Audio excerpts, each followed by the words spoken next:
What is a health system?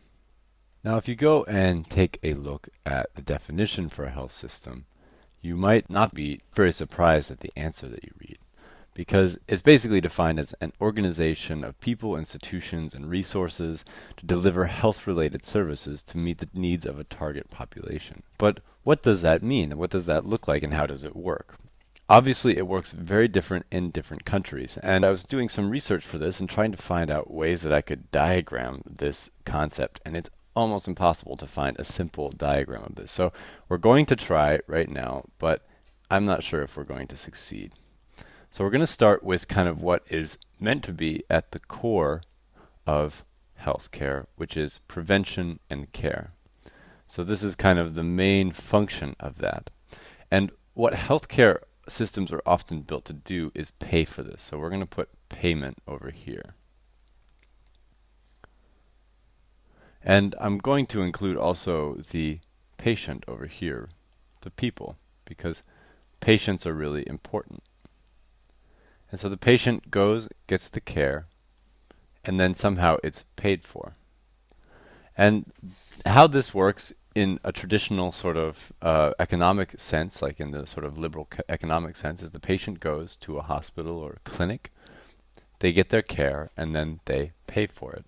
And most of the prevention they do themselves. So that's kind of an agreement that would be done between a doctor. The prevention work would be the doctor saying, don't do this, patient doesn't do it. If they do, they pay for it. And that's just a very simple system. But in the modern era, healthcare has become obviously much more expensive and harder to manage. There's so many different kinds of diseases out there. There's so many things that need to be taken care of. And slowly over time, things have started popping up in order to sort of take care of this. One of the major sort of players is the government. And the governments of different countries have taken different approaches to this. So if you look at the United States, they've never really taken a really, say, strong leading role in prevention and care. They've tried to leave that to the private sector. Whereas countries like England, for example, and another, to name another Western example, has always taken sort of more of a heavy-handed role in prevention and care for patients and of diseases. Obviously, you have all these doctors and clinics and things like that. That's something that you've always had, so I'm just going to include those in there as well. So clinics, and you can understand when I write clinics, also just understand hospitals as well. Doctors and nurses. So obviously very important people in that. In some societies, you also have healers who are now, through lots of different programs, being integrated into the healthcare systems as well, although that's a very touchy topic that we might talk about later. As a part of this whole prevention and care network, a lot of companies have come out and started selling services. So pharmaceutical, for example, pharmaceutical companies are a big one. So pharmaceutical companies. And you also, over time, have also gotten a lot of NGOs, non-governmental organizations. So something that these are organizations that aren't affiliated with the government. A lot of them are sort of fundraising to solve some sort of problem. To pay for the solution to some kind of problem. So they've kind of come in and joined in this effort to do prevention campaigns or to provide care for people who are sick. You also have insurance companies, which came up at some point, and who are a very strong in certain countries, a very strong component of the entire system. They are a very deciding factor in all of this. And they are sometimes related directly to the prevention and care, although that actually, I should maybe put that as a dotted line because that's not always the case. In some places they are, in some places they're not. And then they're always involved in payment because that's essentially what they were built to do. Insurance companies were built to pay for these problems.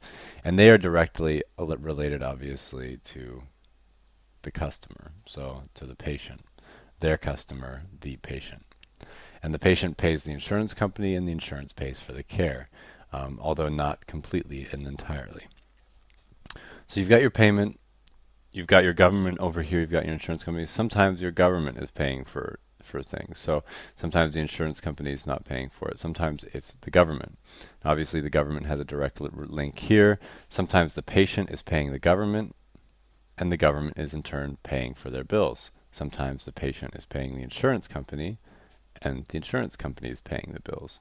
Or the equivalent, because insurance companies, sometimes in certain societies, there are certain sort of equivalent, like organic equivalents. You'll have spending clubs or saving clubs or insurance clubs where people will, in sort of small groups and sort of cooperatives, create their own sort of equivalent to an insurance company. You also have employers. So in some countries, in many countries actually, employers play a big role in the insurance, paying for insurance. So obviously the employer has a connection to the patient because they work for them. And sometimes in some systems, the employer is paying for a certain part of the care. Sometimes, and not as commonly, but sometimes the employer is actually providing the care. So large companies will sometimes have their own clinic and their own prevention programs and things like that. But this is not always necessarily, I should maybe make that also sort of a dotted line because that's not as common, but it does happen. So these are all sort of members of a healthcare system. And they're all there basically to try to get this key goal here in the middle accomplished, which is prevention and care. And prevention is sort of really where we kind of come into the public health sort of sector, and where you can kind of take this prevention idea, and when you kind of go out to the government, you can kind of explode this government word out into tons and tons of services.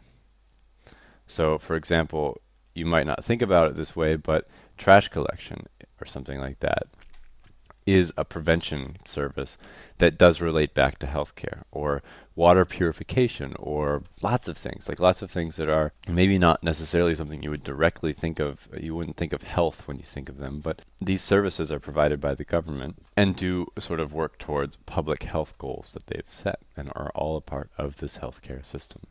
So this is kind of an overview of what a healthcare system can look like. It doesn't always look like this.